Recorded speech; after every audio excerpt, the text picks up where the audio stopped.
Thank you Lord.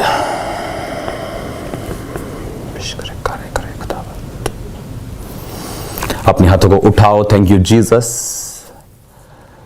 खुदा बाप, तेरा पवित्र आत्मा आज तेरे लोगों को छुए और इन्हें ऐसी डिसिप्लिन्ड और ऐसी फायरफुल और ऐसी अनॉइंटेड लाइफ दे खुदावन, जैसे तू चाहता है। तेरा पाक रूह इनकी जिंदगी में कार्य करे। बाइबल कहती तेरे वचन के बिना, तेरे गहरे भेदों के बिना हम इस धरती पर कुछ नहीं कर सकते खुदावन। जब शैतान ने तेरी परीक्षा की, बाइबल कहती तू वचन के द्वारा तूने शैतान को हराया। आज तेरी टीचिंग, तेरा वर्ड इन लोगों के हृदयों में बैठ जाए खुदावन, अपनी पैठ बनाए खुदावन। तेरा पाक रूह खुदावन जो इन्हें वचन के भेद दे, वो हीलिंग को पैदा करे, डिलीवरेंस को पैदा करे, आजादी को पैदा करे खुदावन। तेरे जीवित नाम में मैं इन्हें आशीषित करता हूं। प्रभु यीशु मसीह के पवित्र और सामर्थी नाम में मैं मांगता हूं। आमीन आमीन। God bless you all. Happy March सबको। परमेश्वर की उसकी ब्लेसिंग, उसका मसा इस फुल मार्च आपकी लाइफ में हमेशा बना रहे। इस टीचिंग को सुनने से पहले मैं ये चाहता हूं कि आप एक वीडियो को देखेंगे अपनी स्क्रीन के ऊपर जब मैं बोलूंगा, और टीम ध्यान दो, आपको उसको वीडियो को 2 बार चलाओ लगातार। और मैं चाहता हूं कि इस टीचिंग को सुनने से पहले हम उस वीडियो को देखें। स्टार्ट करेंगे उस वीडियो को। मैंने लोगों को बताया आने वाले टाइम में, आने वाले सालों में जिसके पास चांदी होगी उसकी चांदी होगी, जिसके पास सोना और चांदी होगी वो सबसे अमीर होगा। और आप ये मैसेज आज से 10 साल बाद निकाल निकाल के इंटरनेट से फिर सुनेंगे और आप हैरान होंगे कि एक एक वर्ड पूरा हुआ। सिंगल वर्ड आप देखोगे परमेश्वर ने किस तरह जाहिर किया। पहले दुनिया खिलाफ जारी इजराइल के, अमेरिका के डॉलर को किस तरह खत्म करना है, दुनिया उस तरफ है। मैं जानता हूं जैसे जैसे ये आगे बढ़ता जाएगा माहौल दुनिया का खराब होता जाएगा, लोग कट्टर होते जाएंगे, मारने वाले होते जाएंगे। आप देखोगे इंटरनेट पे भी उसे जो पहले नहीं हुआ अब वो होगा। आप सेफ रहेंगे। यीशु मसीह आपको सेफ रखें। मैंने लोगों को बताया आने वाले टाइम में, आने वाले सालों में जिसके पास चांदी होगी। हालेलुया। और वीडियोस हैं, मैं आपको थर्सडे मीटिंग में वो वीडियोस को दिखाऊंगा, जहां क्योंकि मैंने अपनी टीम की ड्यूटी लगाई कि मुझे वो वीडियोस चाहिए जो मैंने 2017 में मैंने कहा था।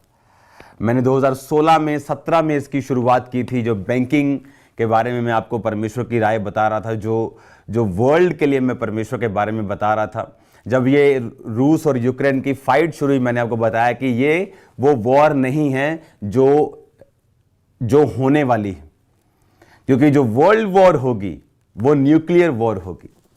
आप दुनिया का ट्रेंड किस ओर जा रहा है मुझे कोई परवाह नहीं, जो परमेश्वर कहता है मैं वही कहता हूं। वर्ल्ड वॉर 3 न्यूक्लियर वॉर होगी, और ऐसे उसमें बयानबाजियां नहीं होंगी इतनी, उसमें जस्ट 2 बयान होंगे, और वर्ल्ड वॉर 3 अमेरिका के बिना नहीं होगी। और इसके आगे मैं बताना नहीं चाहता हूं इससे आगे, क्योंकि मैं नहीं जानता उसका रिएक्शन कैसा होगा। लेकिन मैं आपको एक चीज बताता हूं कि बड़े शहर जिनका नाम है दुनिया में, मैं आपको एक मुहावरा डाल दूंगा, आप ढूंढना खुद। हाँ, बड़े शहर, इसका मतलब नया है।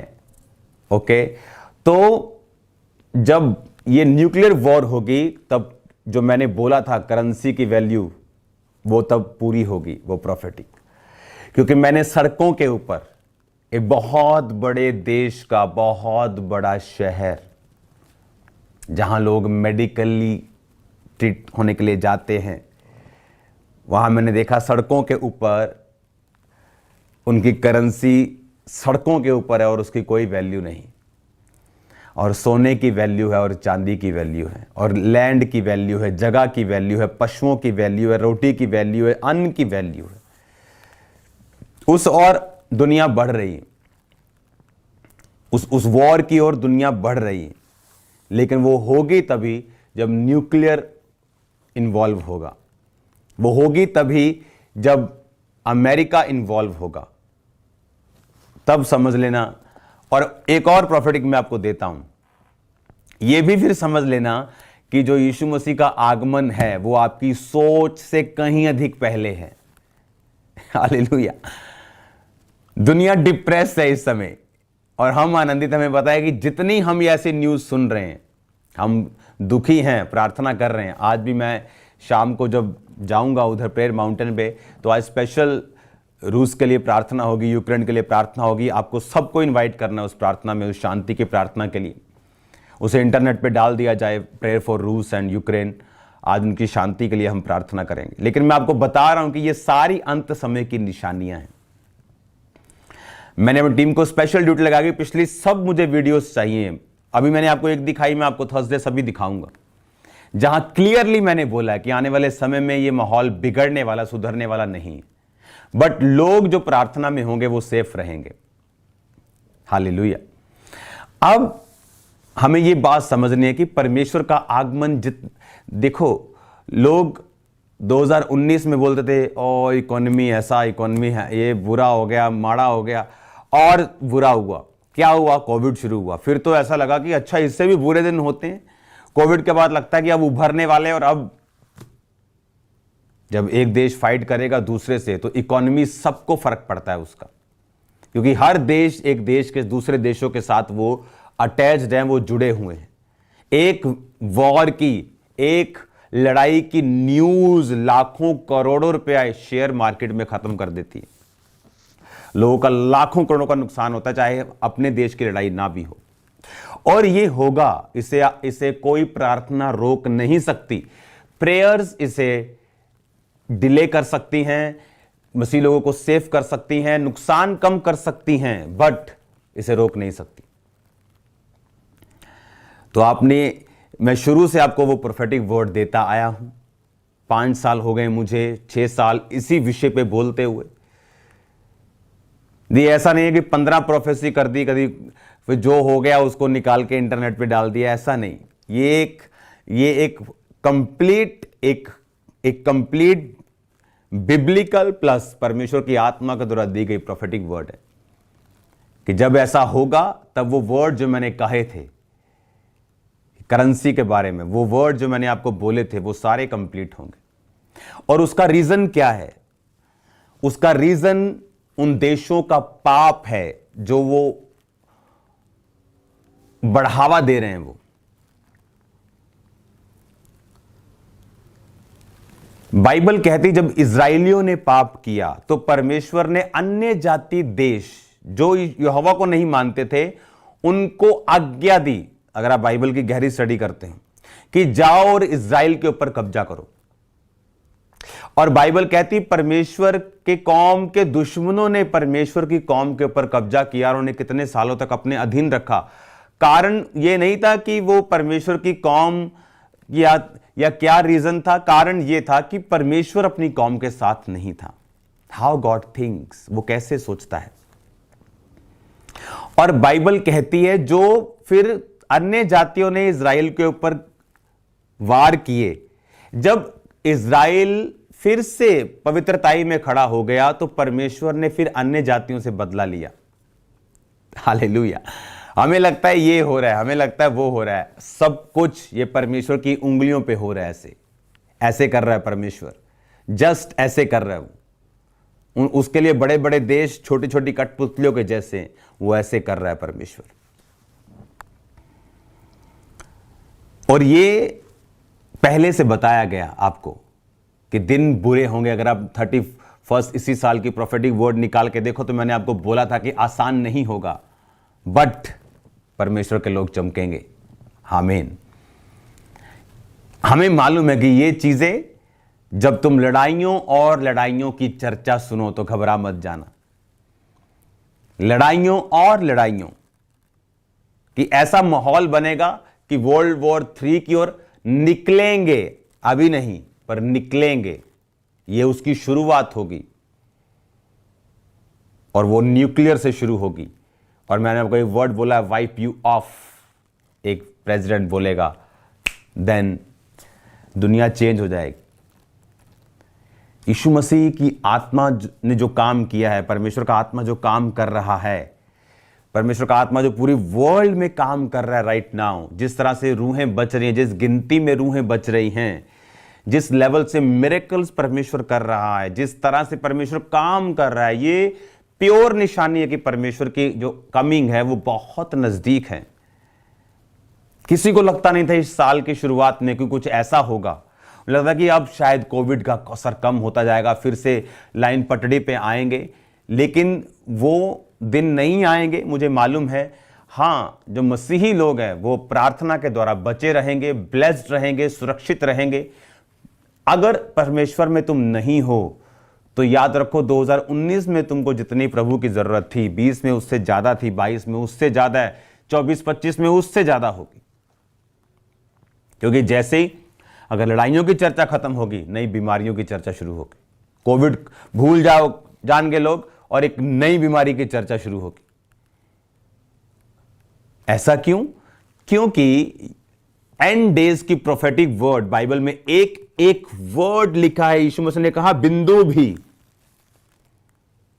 आज इंटरनेट पे आता, फलाने ने प्रोफेसी की है जी, इसमें ये होगा, आधी सच्ची आधी झूठी, जो आजकल चल रहे हैं इंटरनेट पे, आधा कच्चा आधा पक्का। वो नहीं है परमेश्वर। परमेश्वर पूरा पक्का है। वो एक उसका एक एक वर्ड, एक एक बिंदु बाइबल कहती पूरा हुए बिना नहीं टलेगा। अब जो मैं इज़राइल के बारे में, दूसरे देशों के बारे में कुछ भी ऐसा बोलना नहीं चाहता हूं जो कंट्रोवर्शियल हो, लेकिन जिस टाइम देश के अगुओं ने पाप पर लगाम नहीं लगाई है,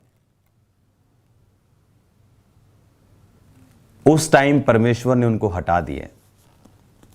देश का नुकसान हुआ, क्योंकि परमेश्वर पवित्रताई का परमेश्वर है। एक वचन मैं पढ़ूंगा, आप उसे सिर्फ सुनेंगे, बाद में आप उसे पढ़ लेना अपनी बाइबल से। यह वचन है न्यायों की पुस्तक 19 बाब, उसकी 18 आयत से मैं पढ़ूंगा। ये एक व्यक्ति के बारे में जो लेवी था, वो कहीं से अपनी पत्नी को लेके वापस आ रहा था, और बाइबल कहती रात हो गई और उसने एक जगह पे टिकना चाहा, और उन लोगों ने उनको टिकने नहीं दिया। वो चौक में बैठे थे, एक वृद्ध आया और बोला यहाँ क्यों? उसने कहा हम रास्ते में जा रहे हैं, अंधेरा हो चुका है, हम यहाँ रात बिताना चाहते हैं, हमारे पास चारा भी है, हमारे पास खाना भी है, हमारे गधों के लिए सब कुछ है, हमें सिर्फ टिकने के लिए स्थान चाहिए। वो बूढ़ा अपने घर ले गया। जब बूढ़ा अपने घर ले गया तो वो बिन्यामीन का गोत्र था। जो वो गोत्र था, जिस जगह वो रहते थे गिबा में, जहां वो रुके थे, जहां पे रास्ते में उन्होंने ब्रेक मारी, वो गिबा था। गिबा जो था वो बिन्यामीन का एरिया था। बिन्यामीन यानी इज़राइल के गोत्रों में से एक गोत्र बिन्यामीन, जिस गोत्र से शाऊल राजा निकला था, उस गोत्र की मैं बात कर रहा हूं। वो गोत्र के लोग वहां पे रहते थे। और बाइबल क्या कहती 21 आयत में, तब वह बूढ़ा उसको अपने घर ले चला और गधों को चारा दिया और पांव धोकर वो खाने पीने लगे। जब वे अपने हृदयों को आनंदित कर रहे थे तो नगर के निकम्मे समलैंगिक पुरुषों ने उनको घेर लिया और द्वार को खटखटाकर घर के उस बूढ़े स्वामी से कहने लगे, जो पुरुष तेरे घर में आया है उसे बाहर ले आ कि हम उससे संभोग करें। वह पुरुष घर के स्वामी ने उनके पास बाहर जाकर उनसे कहा, नहीं है मेरे भाइयों, नहीं, मैं तुमसे विनती करता हूं ऐसा दुष्ट कर्म ना करो। वो पुरुष मेरे घर पे आए हैं, उनसे ऐसी मूर्खता मत करो। देखो, अब जो बिन्यामीन के गोत्र था, उन्होंने बाइबल कहती व्यभिचार किया, और वो पुरुष उस आए हुए आदमी से गलत काम करना चाहते थे। और वो वृद्ध बोला कि मत करो ऐसा, और बाइबल कहती है जो औरत उनके पास थी, उन्होंने औरत को बाहर धकेला और वो औरत के साथ उन्होंने रेप किया और वो औरत सुबह मर गई। और जब आप इस स्टोरी को आगे पढ़ते हैं, वो उस व्यक्ति ने जिसकी वो औरत थी उसको 12 टुकड़े किया उस लाश को, और 12 टुकड़े करके इजराइल में भेज दिया। जब इजराइलियों ने देखा कि ऐसी लाश के 12 टुकड़े, उनको बड़ी घृणा आई कि ये किसने किया। और जब बुलाया गया उसको तो उसने कहा कि ये तुम्हारे बिन्यामीन के गोत्र ने किया। और बाइबल कहती जब इजराइलियों ने फैसला कर लिया कि हम इसका न्याय करेंगे, और उन्होंने बिन्यामीन गोत्र को मैसेज भेजा कि जितने लुच्चे लोग जिन्होंने ये कर्म किया उन्हें हमारे हाथ में सौंप दिया जाए ताकि हम उनको मृत्यु दंड दे सकें। उन्होंने कहा कि नहीं, हम इसे तुम्हारे हाथ में नहीं देंगे। और बाइबल कहती है इजराइल के गोत्रों ने यह फैसला किया कि वो जाकर बिन्यामीन के खिलाफ लड़ेंगे। और बाइबल कहती 400-500 व्यक्ति बिन्यामीन के गोत्र में से, ओनली जेंट्स के अलावा सारे बच्चे, सारी लेडीज, सारे बंदे, सारे तलवार चलाने वाले, सेनापति, शूरवीर, एवरीबॉडी डेड, सब मर गए। इजराइलियों ने मार दिया और इजरायली खुद रोए और प्रभु के सामने रोए कि इजराइल में से एक गोत्र की घटी हुई है। और फिर उन्होंने तकरीब जब ऐसा हो गया और उसके बाद फ्यूचर में उन्होंने औरतों को मंगवाया और उन 400 बंदों को दिया ताकि बिन्यामीन का गोत्र है जो वो बचा रहे। एक गोत्र नाश हो गया, उसका रीजन था व्यभिचार। कि परमेश्वर जब एक व्यभिचारी को देखता है वो उसको डिस्ट्रक्शंस की आईज के साथ देखता है। एक व्यभिचार करने वाला व्यक्ति कभी भी अपनी लाइफ में पकड़ महसूस नहीं कर सकता, पकड़ बना के नहीं। वो बड़ा बिजनेस कर सकता है लेकिन उसे मेंटेन नहीं कर सकता, बड़ी मिनिस्ट्री कर सकता है, मेंटेन नहीं कर सकता। वो बड़े काम कर सकता है पर उसको लगातार वो कर नहीं पाएगा, गिर जाएगा, वो गायब हो जाएगा। वो क्यों? हाउ गॉड थिंक्स, परमेश्वर कैसे सोचता है। वो चाहता है कि हम जिस तरह उसने हमें बनाया था, अपने स्वरूप में, अपनी ही महिमा में, अपने साथ संगति करने के लिए परमेश्वर चाहता है, गॉड थिंक्स, कि हम उसी रीति के साथ परमेश्वर के साथ रहें। जब हम परमेश्वर के वर्ड को ब्रेक करते हैं, अपने शरीर की बात को सुनते हैं, अपने इमोशंस को हावी होने देते हैं, उन्होंने अपने व्यभिचार को, सेक्स को हैवी होने दिया और रेप कर दिया, और पूरा गोत्र, एक छोटे से एक गलती ने पूरी गोत्र को, पूरी कौम को, आप कह सकते हैं कौम को, हिस्से को खत्म कर दिया। बाइबल कहती जो व्यक्ति व्यभिचार करेगा उसकी नाम धराई, यानी उसके नाम धराई। अगर आज मैं दाऊद बोलूं कि प्रभु तुम्हें दाऊद जैसा बनाए, तो कुछ लोग सोचते हैं कि नहीं, दाऊद ने व्यभिचार किया था। वो उसकी 66 लड़ाइयां जीतनी को याद नहीं करते, क्योंकि उसने व्यभिचार किया तो उसकी नाम धराई आज भी होती है। परमेश्वर ने कहा जो व्यभिचार करेगा उसका अनादर इस धरती पर से कभी खत्म नहीं होगा, उसकी नाम धराई कभी खत्म नहीं होगी। हाउ गॉड थिंक्स, परमेश्वर यह चाहता है कि वो आपके एनिमीज, वो बीमारी हो, वो शैतान हो, इंसान हो, कोई भी हो, वो आप पर कभी ओवरकम नहीं कर पाएंगे अगर आप परमेश्वर की थिंकिंग से, उसी की सोच से सोचने लगे। तो अगर आपने परमेश्वर की सोच से आपने सोचा, अगर आपने परमेश्वर के जैसे अपनी सोच को बना लिया, तो बरकतें और मस्सा भी आपके अंदर परमेश्वर के जैसा हो जाएगा। इस दुनिया में जो रियली प्रॉफिट्स हैं, जो रियल हैं, जो असली अपोस्टल्स हैं, जो असली प्रभु के दास हैं, उन्हें बरकतों के लिए प्रार्थना करने की जरूरत नहीं पड़ती। उन्हें मालूम है हमारा काम परमेश्वर के जैसा बनना, अपनी जिंदगी की कमियों को खत्म करना, अपनी लाइफ में परमेश्वर के जैसे काम करते हुए सिद्ध होने की कोशिश करके सिद्ध होना, और उसके बाद उन्हें मालूम है कि दुनिया की सब वस्तुएं हमें पीछे पड़ के मिलेंगी। जब हमें परमेश्वर की थिंकिंग समझ आने लगती है, जब हमें परमेश्वर की सोच समझ आने लगती है, हम कभी भी सेम नहीं रहते। हमें यह मालूम होने लगता है कि परमेश्वर मेरी लाइफ में क्या सोचता है, मैं जिस सिचुएशन में हूं परमेश्वर कैसे सोचेगा, उसमें अगर जीसस क्राइस्ट होते तो क्या करते। आपको मैंने एक छोटी सी स्टोरी बताई है बाइबल से। यह न्यायियों की पुस्तक 19 बाब में आप पढ़ सकते हैं, और उसके बाद उनका जो अंत हुआ 20 बाब में आप उनका अंत भी पढ़ सकते हैं कि किस तरह परमेश्वर ने इज़राइल को और उसके बाद इज़राइल के गोत्र यहूदा को इस्तेमाल किया उन पर चढ़ाई करने के लिए। और ऐसा क्यों हुआ? शरीर के कामों के कारण। बाइबल कहती शरीर के अनुसार चलोगे तो मरोगे। मरोगे फाइनेंस में, मरोगे स्पिरिट में, मरोगे सेवकाई में, मरोगे लाइफ में, सब तरफ डेथ होगी। तब वो समझ नहीं आएगी, तब तो वो मजा आ रहा है जैसे उन बंदों ने मजे लिए। उसके बाद उनकी वाइफ्स, उनके बच्चे, उनकी बहनें, उनकी माएं, सब ने सफरिंग को सहा, सब मरे। इसीलिए अगर हमें मालूम हो कि परमेश्वर कैसे सोचता है और शैतान साइलेंट टाइम में ऐसे गुनाहों और पापों के साथ वो एंटर करता है ताकि वो कब्जा कर सके आपकी डेस्टिनी के ऊपर, और परमेश्वर इसी होलीनेस को यूज करता है उस योजना को पूरा करने के लिए जो परमेश्वर आपकी जिंदगी में जो सोचता है, जो उसने सोची हुई, जो उसने आपके लिए रखा हुआ है।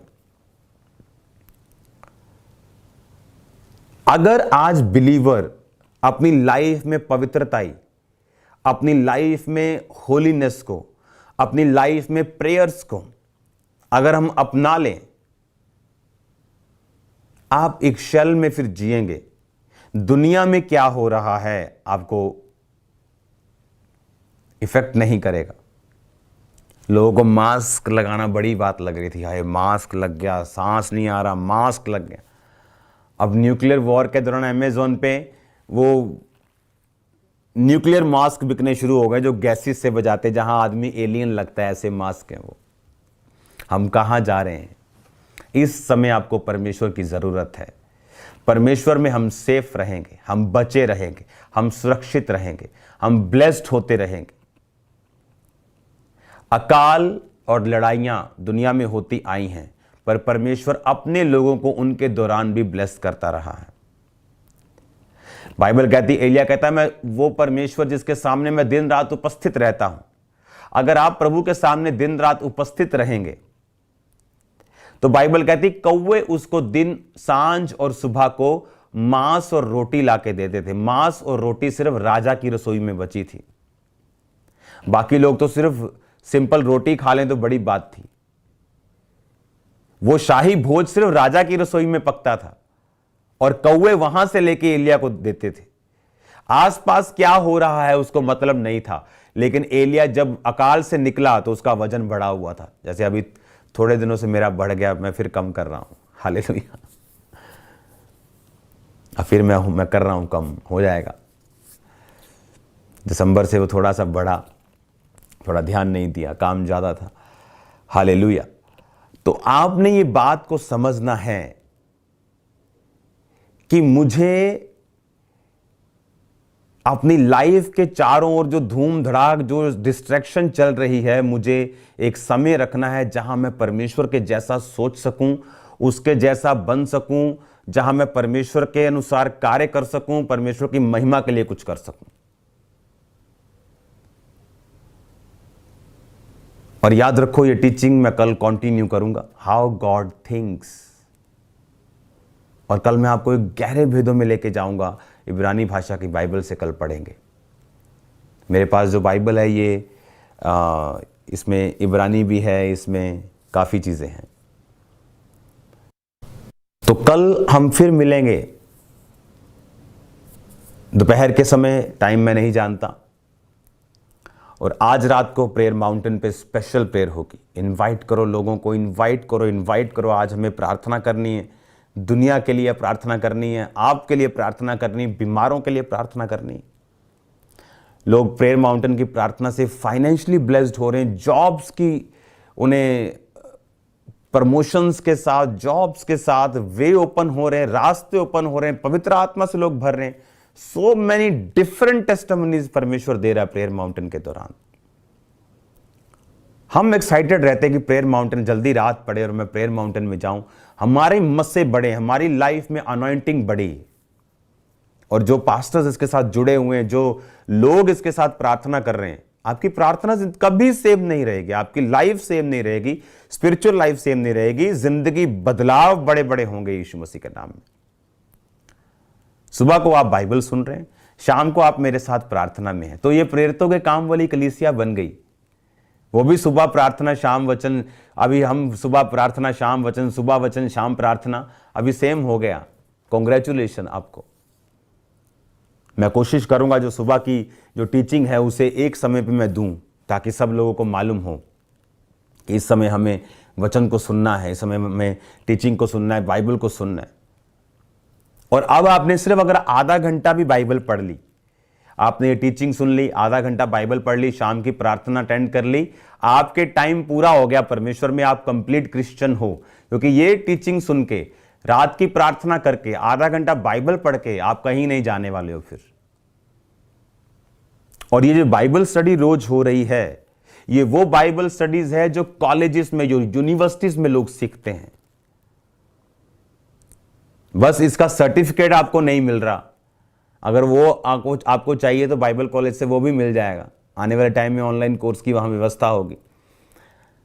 लेकिन अगर आप रोज बाइबल टीचिंग करना चाहते हैं तो लोगों को बुलाइए बाइबल टीचिंग के लिए, क्योंकि ये जो बाइबल टीचिंग है, ये कॉलेजेस, ये यूनिवर्सिटी में बाइबल टीचिंग है, ये वो टीचिंग है जो मैं आपको दे रहा हूं, जो क्लोज्ड लोग सुनते हैं, जो डीप टीचिंग में पास्टर्स सुनते हैं, मैं आपको दे रहा हूं। तो याद रखो, प्रार्थना करते रहो, प्रार्थना करते रहो।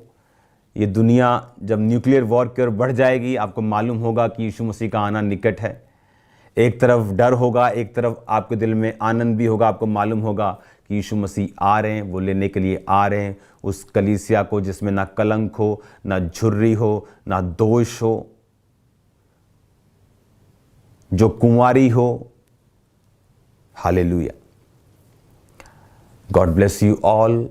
आज रात को मिलेंगे स्पेशल प्रेयर में, बहुत इंपॉर्टेंट, और कल मिलेंगे दोपहर को इसी टीचिंग को, हाउ गॉड थिंक्स पार्ट 3। क्योंकि ये पार्ट्स 10-15 नहीं, ये लंबा चलेगा, क्योंकि ये बाइबल स्टडी है। तो बाइबल स्टडी में जो सब्जेक्ट्स होते हैं वो बहुत लंबे होते हैं। इन्हीं स्टडीज़ में मैं आपको बताऊंगा कितने तरह के प्रॉफिट्स बाइबल में थे, और परमेश्वर ने किन किन से आज तक डायरेक्ट बात की है और क्यों की है। बहुत सारे विषय हैं जो आप इन्हें सीखेंगे, बहुत सारे विषयों को। तो इनको कॉपी पेन लेके नोट करके रखो, इनके नोट्स बनाओ, इनको लिखो। आपके पास भी लिखित प्रोफेटिक मेरे वर्ड्स रहने चाहिए। आपको मालूम होगा जब आप 5 साल बाद, 3 साल बाद देखेंगे, आप हैरान होंगे कि परमेश्वर का आत्मा मुझसे बात कर रहा था डायरेक्टली। अपनी आंखों को बंद करो, अपने हाथों को उठाओ। फादर, तेरा आत्मा, पिता तेरा आत्मा इनकी जिंदगी में कार्य करे, मार्वलस वर्क करे खुदावन। तेरा पाक रूह उनकी जिंदगी में बड़े काम करे खुदावन।